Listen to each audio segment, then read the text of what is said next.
Donc, alcool, stupéfiant, on vient d'entendre, il y a déjà des sanctions qui existent, évidemment, pour ceux qui sont pris sous alcool ou sous stupéfiant au volant. Mais on vous pose cette question, faut-il taper plus fort? Vous nous appelez au 32-16, Benjamin Muller. Est-ce qu'il faut renforcer les sanctions? J'ai l'impression que ça changera pas grand-chose. J'ai l'impression que quand on regarde chaque fait divers, aussi tragique, horrible soit-il, j'ai pas l'impression que s'il y a des sanctions qui soient plus importantes, ça aurait pu éviter ces deux drames. Si on regarde le drame de ces trois policiers tués, la personne donc qui est morte également, militaire, et en fait dans la Voix du Nord, il y a un témoignage d'un de ses proches, c'est un ancien boulanger qui raconte qu'il a toujours eu des problèmes avec l'alcool. C'était un accro à l'alcool, c'était un malade de l'alcool. Donc si vous Il voulez, y avait alcool et stupéfiant, là. alcool et stupéfiant, mais sur l'alcool spécifiquement, c'était un malade de l'alcool. Donc je pense pas que s'il y a eu retrait automatique de points ou X milliers d'amendes en plus, ça ait changé quoi que ce soit pour ce profil bien précis. Alors, une fois qu'on a dit ça, je pense que néanmoins, ce qui est intéressant, c'est d'écouter ce que disent les médecins aujourd'hui sur ces sujets bien précis. Les médecins disent qu'il n'y a pas assez de prévention dans ce pays. Sur l'alcool, c'est une chose. Sur le cannabis, sur les drogues, on pourrait aussi parler des anxiolytiques, des antidépresseurs, de la conduite sous médicaments, etc. Il y a globalement peu de prévention. Sur le cannabis, il y a peu de prévention. Et d'ailleurs, sur les routes, je sais pas vous, mais moi, j'ai jamais été... C'est interdit, donc... Oui, mais moi, j'ai jamais été contrôlé. Ouais. Là, mais on peut quand même faire de la prévention sur Ah ce oui. qui est interdit. Moi, j'ai jamais été contrôlé sur, je sais pas vous, sur le cannabis au volant. Non. Alors qu'apparemment, c'est assez simple. Sur l'alcool, j'ai déjà soufflé dans le ballon plusieurs fois. Sur le cannabis, jamais. Je me souviens pas... si, une fois. Et c'est vrai que quand j'avais... En 30 ans de permis. Moi, quand j'avais 20 ans, je dois dire que j'avais quand même plein de mes copains qui prenaient le volant après avoir fumé des pétards. Et c'était pas tant que c'est un sujet parce qu'ils savaient qu'ils souffleraient pas.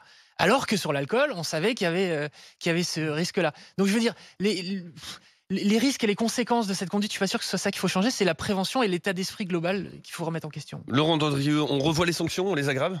Non, je suis assez d'accord avec Benjamin. Je pense que les sanctions, elles sont déjà fortes. Le chauffard en question qui a tué ses policiers encourait 10 ans de prison. S'il en avait encouru 15, je pense que ça n'aurait rien changé.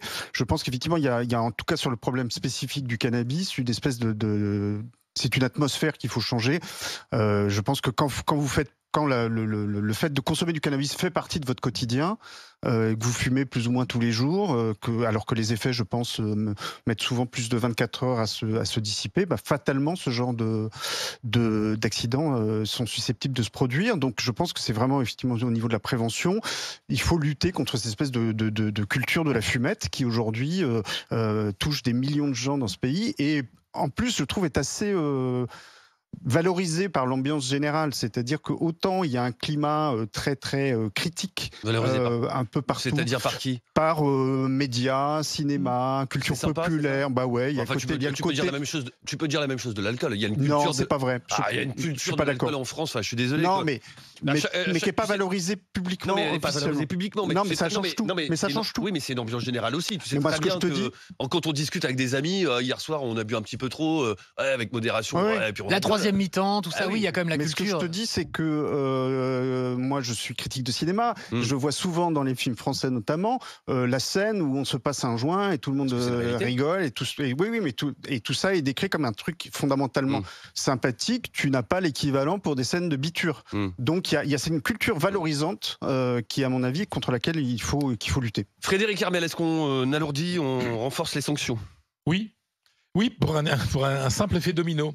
C'est-à-dire qu'à partir du moment où on sait très bien que la justice n'applique pas les peines les plus lourdes, si on augmente les peines, automatiquement ça va augmenter. Ils ne vont pas aller jusqu'aux nouvelles peines, mais au moins peut-être que les anciennes, la peine actuelle, elle sera appliquée. Voilà, c'est une manière détournée de pousser un peu la justice à être plus sévère. Moi, je vais être cohérent avec moi-même. Je ne vais pas me dire que moi, il faut plus de sanctions contre la délinquance et dire, ah ben non, pour la délinquance routière, il faut être plus light. Non. Il faut vraiment taper fort. En plus, la question du 0,5 d'alcool. En fait, quand vous parlez avec des médecins, ils expliquent que, en fait, 0,5, ça ne veut rien dire. Parce que 0,5 d'alcool sur un type de 30 ans en pleine santé qui fait 90 kilos, c'est pas la même chose que sur une mamie de 40 kilos. Et donc, il faudrait 0 alcool, tout simplement. Parce qu'on ne sait pas ce que va provoquer l'alcool chez une personne. L'alcool, alors que tu es malade, que tu es fatigué, aura beaucoup plus d'impact sur tes réflexes, par exemple, que si tu es bien réveillé en pleine forme. Voilà, donc il y a plein de facteurs. Donc, il faudrait 0 alcool, et ça serait tellement plus simple. Parce qu'en plus, 0,5, on y arrive très, très vite. Donc voilà, je pense qu'il faut être cohérent, il faut être logique. Et j'insiste, taper plus fort pour que automatiquement la justice, qui va être moindre, tape un peu plus fort qu'elle ne le fait avec les lois actuelles. Alcool, stupéfiant au volant, faut-il taper plus fort? On vous pose la question, vous nous appelez au 32-16 comme le fait Michel. Bonjour Michel. Oui, bonjour l'équipe. Bienvenue dans Michel. Restel Midi sur RMC Story. Michel, vous nous appelez depuis le Morbihan, c'est ça? Oui, tout à fait, de Péole. Très bien. Vous faites quoi dans la vie, Michel? Je travaille en agroalimentaire. D'accord. Je vous pose la question, est-ce qu'il faut taper plus fort sur ceux qui prennent le volant sous l'effet de stupéfiants ou d'alcool? Alors, moi, je suis pour, malgré que là, je viens de prendre 8 mois de prison avec sursis, avec obligation de soins. Pour et quelle un raison, contrôle- Michel? Je peux vous poser la question, parce- si je peux vous poser la question. Oui, bien sûr. J'étais récidive permis sans conduire, enfin, sans permis de conduire, et avec un peu d'alcool dans le sang. Comment vous l'aviez perdu, le permis? Je l'ai perdu parce que la première fois, en fait, j'étais alcoolisé au volant. J'avais 0,80, donc ça veut dire un 60 à peu près. Donc vous avez perdu le permis une première fois Voilà. à cause de l'alcool. Voilà. Vous êtes fait recontrôler, donc vous rouliez sans permis, c'est ça? Oui, Sous alcool? oui. D'accord. Et Et 8 la mois de... troisième fois aussi. D'accord. Ouais, d'accord. Donc il y a 2 récidives. Et donc là, j'ai pris 8 mois de prison avec sursis, avec obligation de soins. Et puis un contrôle judiciaire qui va durer 2 ans, où je suis obligé de me présenter régulièrement. Et vous êtes pour le renforcement des sanctions? Oui. Alors déjà, Je vous pose la question telle qu'elle me vient à l'esprit, mais oui. ça veut dire que vous auriez préféré, Michel, vous auriez souhaité être puni plus sévèrement? Pas forcément puni plus sévèrement, mais moi je pense que déjà les constructeurs devraient mettre, parce que moi si j'ai la capacité financière de vouloir passer mon permis demain, je peux le faire. Parce que j'ai eu mon annulation de permis, mais j'ai pas de suspension. Donc en fait, si j'ai l'argent, je peux le passer demain. À la seule condition, c'est que mon véhicule soit équipé d'un éthylotest qui fait un anti-démarrage de la voiture. Et moi, je pense que tous les constructeurs devraient mettre un système comme ça. Comme ça, il n'y aurait plus de problème. Et voilà, la personne qui conduit, automatiquement, serait à jeun. Michel, je continue à vous poser des questions, vous n'êtes pas obligé d'y répondre, mais vous êtes alcoolique, Michel? Oui, je pense que je suis alcoolique, oui. D'accord. Parce que ça fait plusieurs fois, et puis j'aime bien, bon, je suis pas un alcoolique d'alcool fort, Non, mais... je bois énormément de bière, donc Lorsque vous êtes sous alcoolémie et que vous décidez quand même de prendre le volant, vous avez conscience à ce moment-là que vous faites quelque chose de dangereux?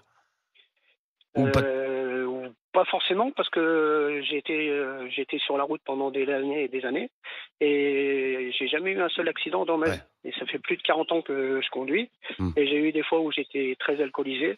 Et au contraire, parce que plus je suis alcoolisé, plus je fais attention en fait. Alors que quand je suis pas mais vous alcoolisé... savez que vous n'avez pas les mêmes capacités, Michel. Oui, tout à fait. C'est dur. Encore une fois, Michel, moi je vous pointe pas du doigt et c'est très courageux de votre part de nous appeler et votre témoignage il est très important. Mais vous savez que même si vous avez l'impression, même si vous faites plus attention, s'il y a un camion qui déboule ou s'il y a un enfant qui traverse, vous n'avez pas les mêmes réflexes, Michel, vous savez. À la base, ça m'est jamais arrivé. Donc, oui, mais on va pas attendre que ça arrive, Michel. Non, mais évidemment que non. Là, vous avez entamé votre parcours de soins? Oui, j'ai commencé à entamer. Là, normalement, je dois me faire hospitaliser en clinique pendant un peu plus d'1 mois. D'accord. Donc voilà. Et puis régulièrement, tous les 2 mois, je dois avoir le juge d'application des peines qui va contrôler mes dires d'arrêter mon addiction. D'accord. Autour de vous, Michel, votre entourage, qu'est-ce qu'on en dit? Qu'est-ce qu'on vous dit? Il y a longtemps qu'on m'a dit d'arrêter de boire, mais voilà, comme j'en fais un petit peu qu'à ma tête. Donc voilà, puis pour moi c'est un plaisir de boire de la bière, donc je bois énormément de bière par plaisir. C'est pas parce que c'est un manque, mais c'est par plaisir. Ouais.